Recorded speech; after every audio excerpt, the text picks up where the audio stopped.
My flybox had landed on top of a mountain. I was happy to be free, but I was not happy to find myself alone on the top of a snowy mountain, freezing to death. I made my way down the mountain. I wish I had brought some winter clothing. I thought that I would freeze to death in that tundra, but as luck would have it, some dwarven hunters had found me and took pity on this pathetic gnome. They brought me to the nearest village, to the nearest inn, the Yawning Yeti, I think it's called, where I was provided with warm mead and thick blankets. They asked what my daft ass was doing in the snow with little winter wear. Dwarves are a very blunt lot. I told them about my mission, which seemed to excite them. They told me the tale of a very talented mountain dwarf. At the top of Mount Spike, in the village of Schneekam, Jack, as a village blacksmith. Hannah, wife of Jurgen, the blacksmith, has given birth to a baby boy. Jurgen looked down in pride. He's beautiful, my love. Hannah smiled down at her new baby. Oh, is that his husband? She looked up curiously at her husband. What shall we name him? Jurgen stroked his beard as he thought.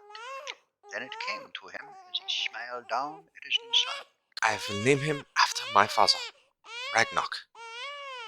And he shall be a great blacksmith, like my father and his father before him. Jurgen was half right. Ragnok would be great. Several years had passed, and little Ragnok had grown into an adolescent. One day, when Jurgen was working in his shop, little Ragnok ran to his father. Papa! Papa! Jurgen smiled down at his son. Yes, my boy? Little Ragnok shook in excitement. Am I old enough to help in the forge, Papa? Jurgen laughed. Of course, little one. I think you are old enough now. Little Ragnok squealed with delight. Little Ragnok was excited to help as he carried some ingots in his arms, which were a bit too heavy.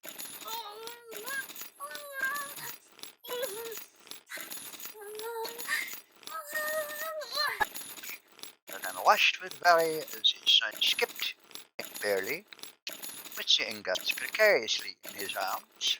Do you need help? Little Ragnok shook his head as he continued to struggle with the ingots. No, Papa. I have it. Little Ragnok continued his skip while struggling to carry the ingots. They didn't notice an ingot on the floor. His foot hit it, and he tumbled forward with the ingots. No! Jurgen winced as he watched his son fall into the ingots.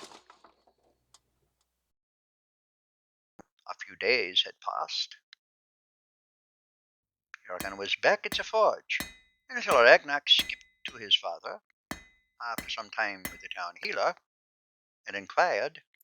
Papa? Papa? Jurgen smiled down at his son, a little nervous this time. Yes, my son? Can I help you in the forge? Jurgen thought for a moment. Little Ragnok looked up with curious doe eyes. Sure. Jurgen carved a stick for the handle of an axe he was making.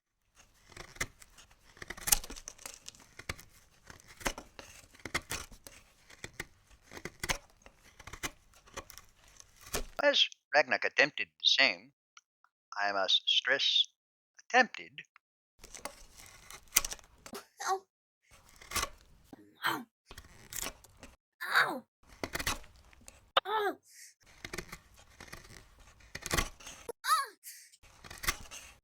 Ow. Ow. As he carved his fingers as much as he would.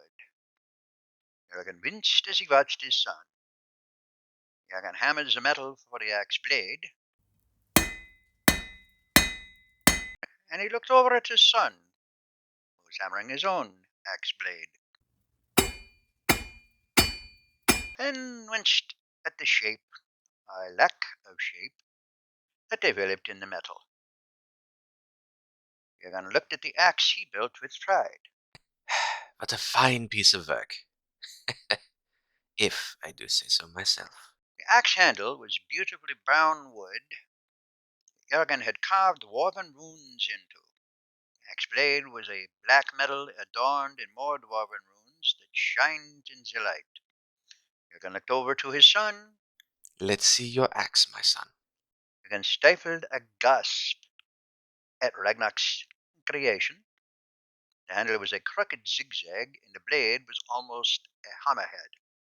Jurgen forced a smile. Oh, it's... Ragnok looked up at his father with big, doe eyes. Yes, Papa? Jurgen forced a smile. wonderful. Just wonderful. Ragnok smiled. Jurgen was running in the shop portion of his forge. A customer walked up to the shop, studying Jurgen's wares. Jurgen put on his best salesman smile and engaged. Greetings, traveler. Looking for something for protection and defense in this very trying lands? The customer rubbed his bearded chin. I am sinking. The customer noticed something behind Jurgen and gave him a dubious look. All your wares are quality?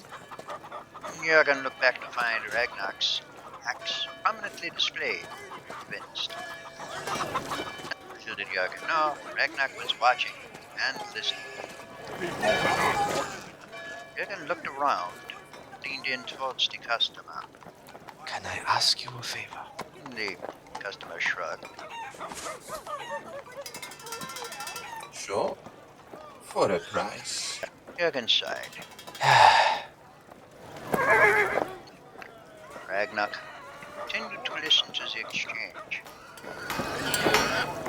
Jurgen gave the customer Ragnok's axe, along with a sack of gold. He gave the customer a strained smile. Thank you for your patronage. The customer beamed with a big smile on his face. Thank you. I've never gotten such a good deal. I'll be sure to visit this establishment again. Jurgen sneered. Sure you will. Ragnok watched the sale in sadness. Jurgen waved to the customer with a forced smile as they left. He turned to see a curtain moving. Jurgen, being of a wise mind, figured an unwanted audience. Oh, Ragnok. A few days passed. Jurgen was working in his forge as usual. When little Ragnok walked up to him, Papa. looking somber, Jurgen stopped his work and looked down at the sun with a weak smile. Hello, son. Little Ragnok composed himself.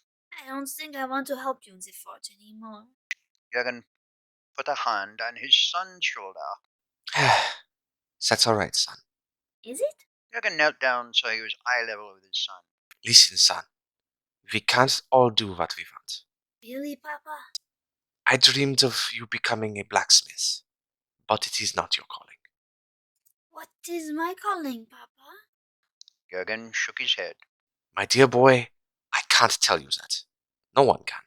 Little Ragnok was worried. How will I know, Papa?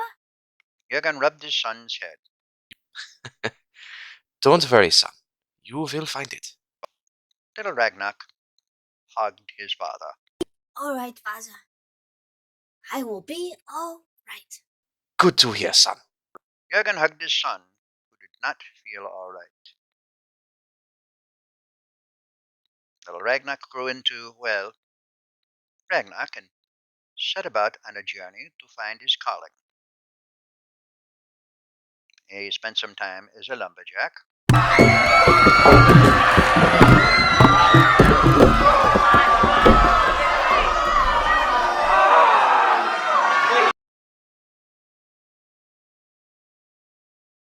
But after an incident where he lost a lot of wood, he was politely asked to leave. Get out of here. He spent some time as a cook for the local tavern.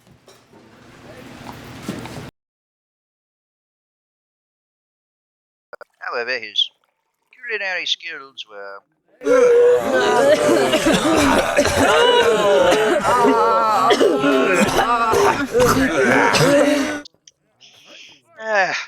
ideal as he was politely asked to leave. Never darken my doorstep again. He spent some time as a hunter, but ended up trying to steal some game from a dire cave bear, endangering his fellow hunters.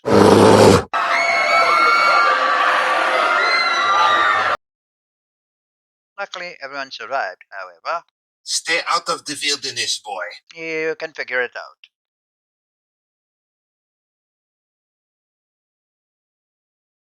Ragnok came home after his fifth or sixth attempt at finding his calling.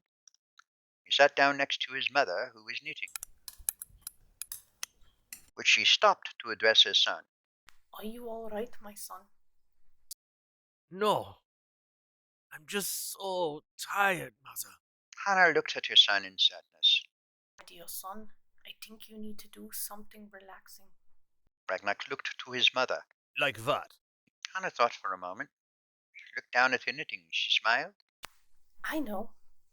Hannah shoved some wool and knitting needles towards Ragnok. Why don't you try knitting? Ragnok looked at the knitting supplies in his lap and shrugged. Probably screw it up, but why not? Hannah smiled at her son. That's the spirit.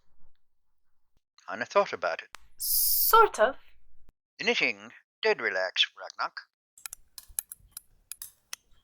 So much that he shut out the rest of the world and just kept knitting. Knitting. And knitting. Hannah tried to get her son's attention. Ragnok? Ragnok? Ragnok was so focused that he just tuned out of his mother. Ragnok! Ragnok came out of his stupor and looked at his mother. Huh? Hannah stared at her son in awkward confusion. You really enjoyed that, didn't you? Ragnok looked down to find that he had knitted a pair of socks. He shook his head in disbelief since he couldn't remember making the socks. Yeah, I guess I did. Ragnok looked from his socks to his mother. He offered her the garments he had made. Want some socks? Hannah didn't really want the socks, but she did want to boost her son's confidence. She forced a smile. Of course, mine son. Hannah slowly took the socks from Ragnok. Thank you. Jurgen was reading a book in bed. Hannah walked into their communal bedroom with a confused look on her face. Honey? Jurgen looked up from his book. Yes, my love? I need you to see something. What is it, dear?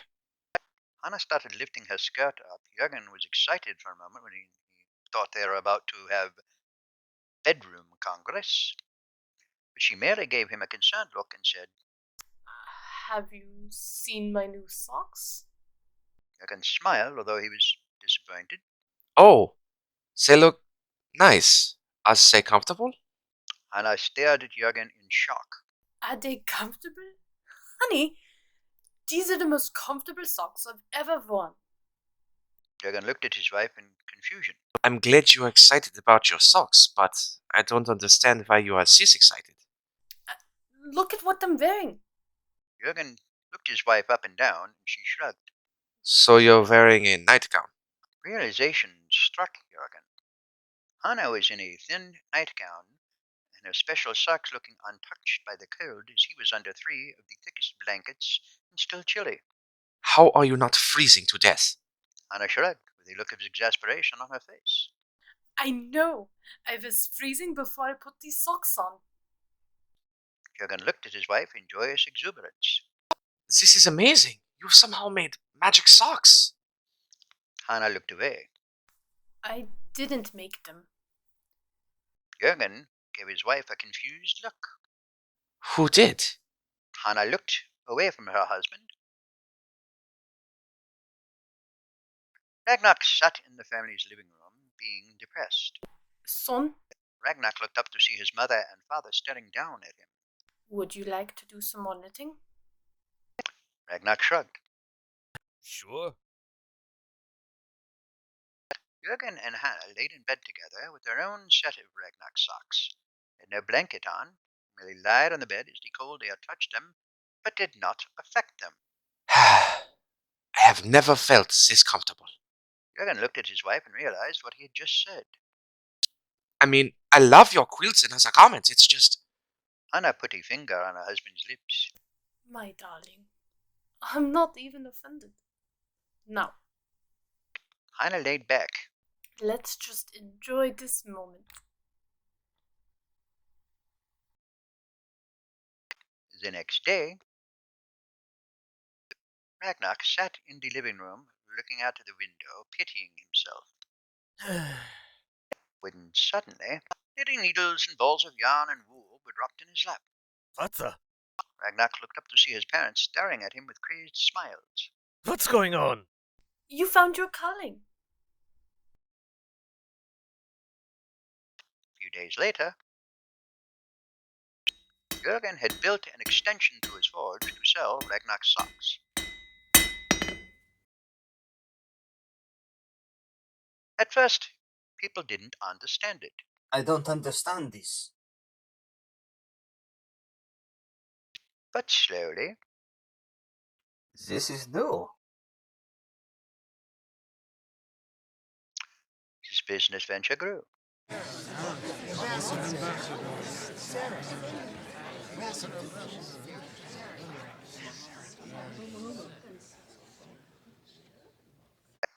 And over the next few days, Ragnok's socks sold so well that his family was the richest family in the village.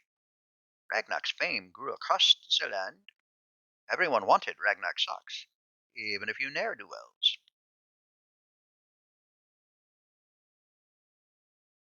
Cojo was having a good day. He didn't come upon one dwarf. He didn't come upon two dwarves. He didn't come upon three dwarves. He came upon 6 dwarves, which was good eats for a troll.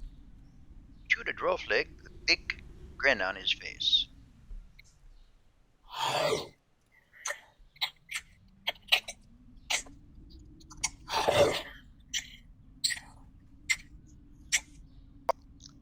He didn't only find some dwarven smorgasbord, he also found that their socks had kept him warm in the howling, icy wind. Albeit, he had to have a sock on each toe to get the effect.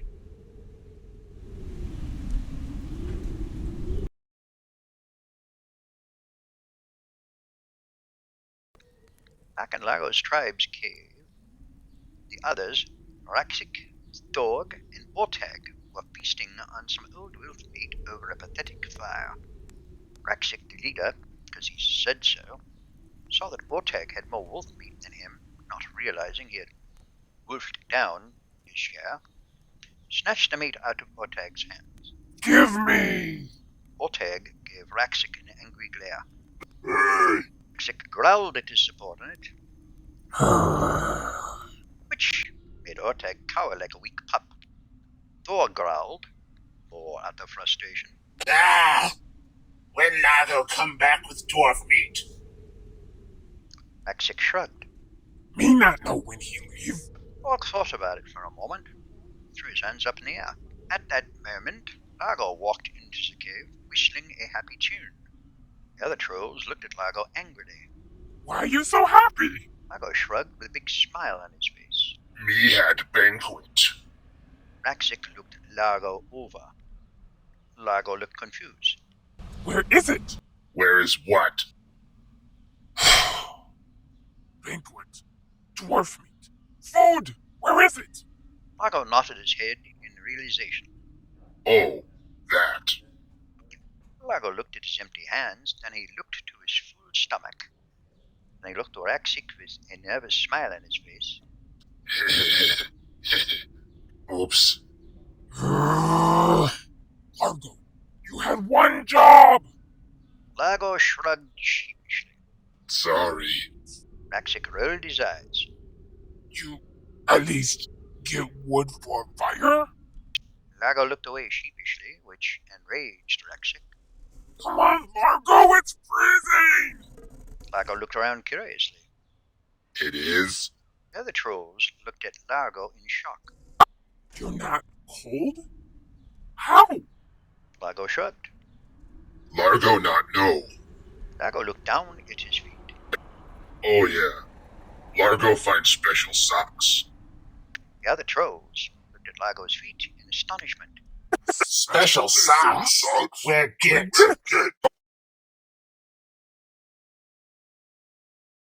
It was a day like any other day. Ragnok was selling more socks.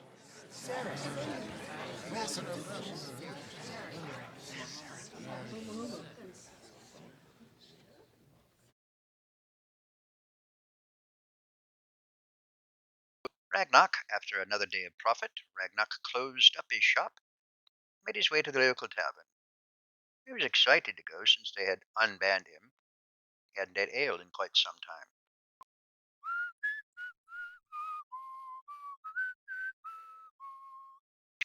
He ran into something, Oof. caused him to fall on his hindquarters into snow. Who grew a tree here? Ragnok looked up and gasped. Just as he looked up, not a tree, but a troll. Not just one troll, but 4 of them. The trolls smiled down menacingly at Ragnok. Hello. Ragnok shivered in fear and cold. He was sitting in the snow. Hello? You Ragnok? Ragnok nodded weakly. Yes? You make socks? Ragnok nodded weakly again. Yes. They good socks. Ragnok smiled weakly. Thank you? You make socks for us. Ragnok tried backing away. Well, my shop opens in the morning, so you can ask then. Racksic grabbed Ragnok up in his hand and held him inches from his face. Me no ask you. The trolls stomped off with Ragnok. He tried to call for help, Help! but a gnarled large finger covered his mouth.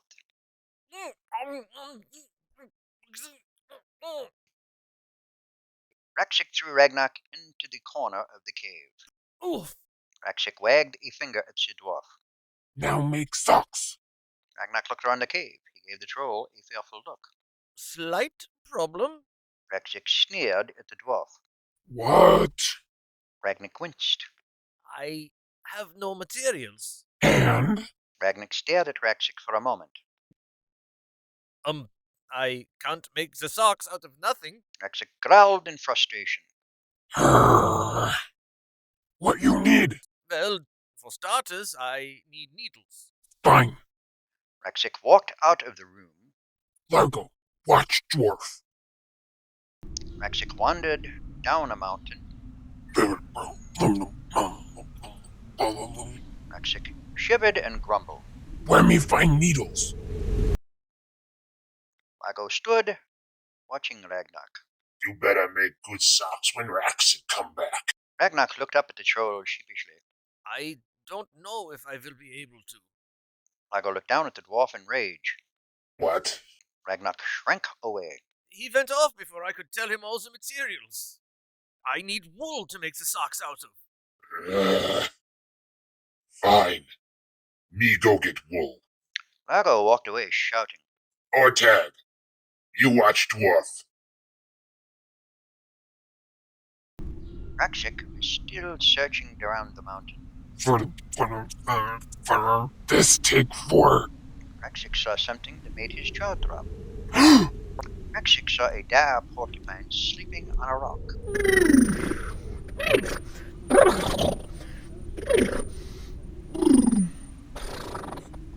And his back was covered in long, needle-like quills. Racksic smiled. Needles!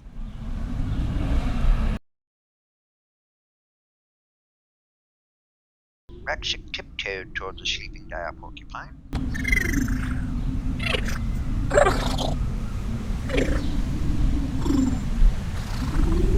Careful, run thick, quietly. Racksic slowly grabbed for the dire porcupine's quills. He grabbed 2 quills and yanked. Waking the dire porcupine, the porcupine turned its attention to Racksic and growled. Racksic tried to back away. Oops. That's a porcupine thirsted for blood and revenge.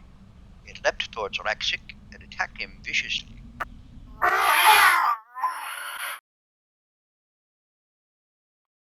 Ortag guarded Ragnok. Better make good socks. Will do my best. Ortag gave Ragnok a confused look. What do you mean? Don't you just need needles and wool? Ragnok shrugged sheepishly. Well, I need to stay hydrated and... You need water? Ragnok nodded. Yes, and... Ortag stormed off. Thorg, watch prisoner. Lago continued his trek on the mountain. Where are we going to find wool? Lago stopped as he heard something.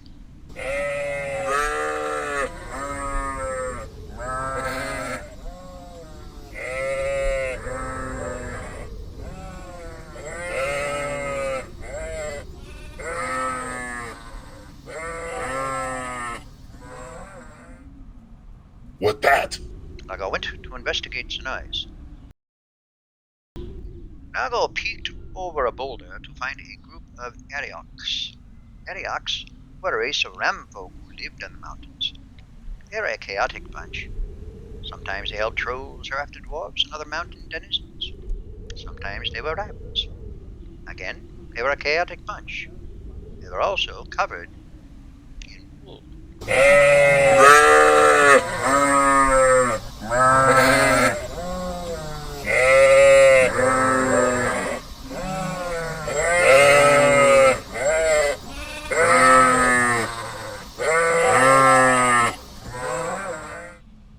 That will do.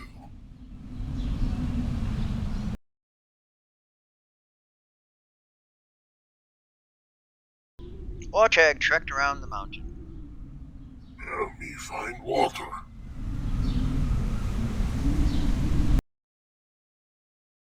Thorg stood guard of Ragnok. Getting everything you need. Ragnok looked up at Thor sheepishly. Well, I am hungry. Oh, you're so needy. Thorg stormed off. Lago had a vicious fight with the Arioks.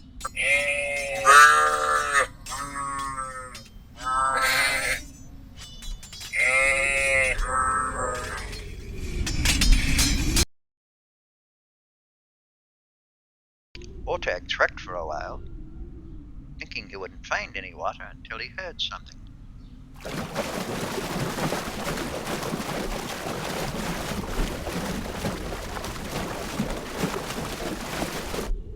Ortag smiled. Water?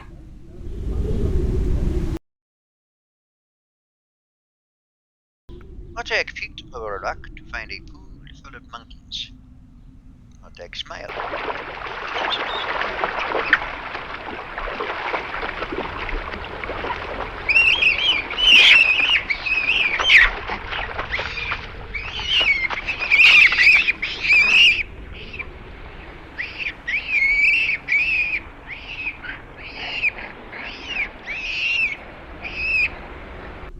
It's monkey flavored, but water is water. Thorg trekked down a path down the mountain. What dwarves eat?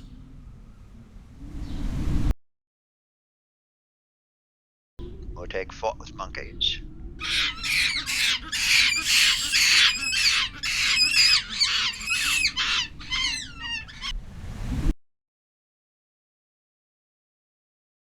Thor continued his search on the mountain. Have to be something for dwarf to eat. Thorg heard something that caught his attention.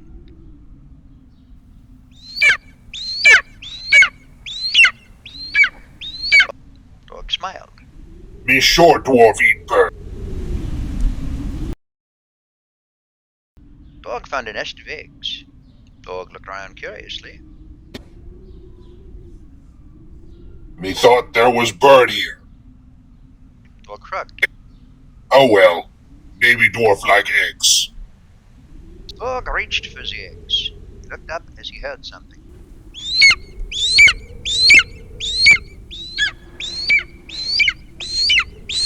A large eagle soared towards Thorg and thrashed at him. Ow, ow, ow, ow! Racksic walked down the mountain with his arm full of quills, with more embedded in his body. Argo walked with an arm full of Ariak wool and a body full of spears. Ortag walked with a bowl, a hollowed rock essentially full of water, and his body covered in scratches.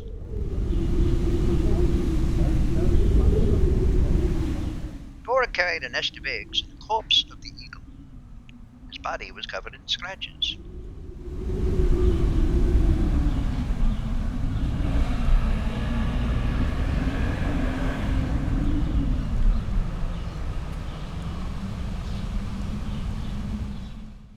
Trolls met back at their cave with excitement. Me brat. Looked at his wares and shrugged. Needles. Argo presented his find. Me bring wool. Ortag presented his find. Me bring water. Thorg presented his find. Me bring food. The trolls nodded to each other in satisfaction. Now, dwarf, make us good socks. A realization came to Racksic. Wait, who guarding dwarf? The other trolls looked at each other in concern.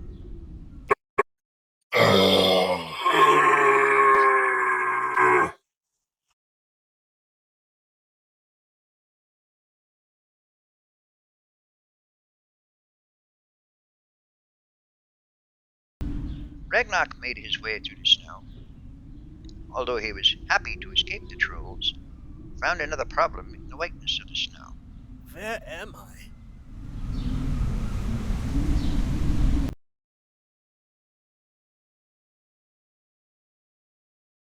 Ragnok continued to trek through the snow. He didn't know how long he had been traveling, but he knew it had been a long time. For his beard and hair had grown exponentially. He didn't know what to do until he remembered. Of course! He had some needles in his back pocket, I could make some socks! but Ragnok remembered he didn't have any wool. Right. Ragnok looked around for anything he could use, and he found it right under his nose. Literally. He glared down at his long beard. You'll have to do. Ragnok began the long and painful process of tearing out his beard and hair. Oh! Oh! Ah! And knitting them into socks.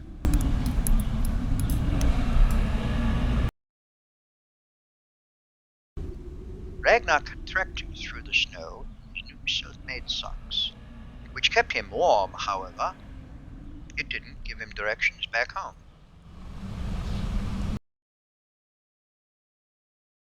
Ragnok had survived on snow, small, easy-to-catch animals over the days, the weeks, the months, the years.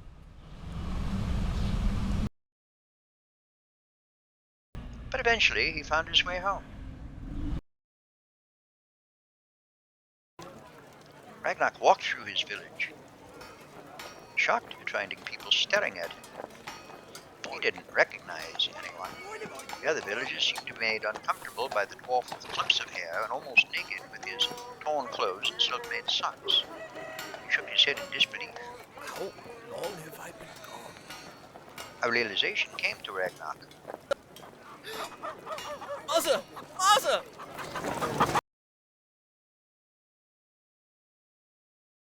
Ragnok made his way to his shop to find it in ruin. What happened? A villager was walking by. He saw the strange dwarf and took pity on him. Sir, Ragnok turned his attention to the villager. are you alright? Ragnok looked to the villager in shock and confusion. I hope so. Can you tell me what happened to the family that lived here? The villager shook his head. It's a shame. They were a family doing very well making. The villager thought for a moment. I think it was hats. Ragnok sneered. Really? The villager shrugged. Anyway, the son, who was the talent, went missing. The parents looked around everywhere for him, but were unsuccessful. The villager hung his head in sadness. They died of grief. Ragnok hung his head and shook it. I'm all alone now.